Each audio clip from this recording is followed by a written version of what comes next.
یہ دو ذرائع سے کہ ایک سرکار غوث پاک قص اللہ تعالیٰ سے عزیز اور حضرت مجدد الفسانی رحمہ اللہ تعالیٰ، میں نے ان دونوں کے حوالے سے کہ خود کو خدا مت بناؤ یا رسول مت بناؤ، کہ جب کسی نے سوال کیا کہ یہ خدا بنانا خود کو یا رسول بنانا خود کو یہ کیا ہے،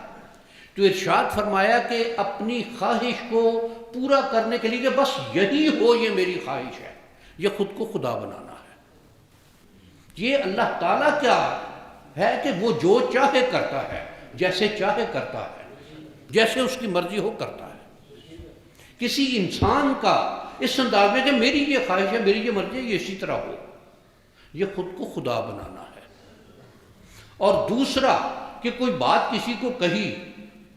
یا عزت اور توقیر اس سے دوسرے سے چاہنا یا اپنی بات پر عمل چاہنا کہ جو کہا ہے وہ ہو،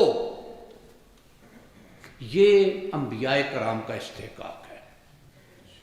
کہ ان کی اتباع بھی کی جائے اور ان کی بات پر پہرا بھی کیا جائے۔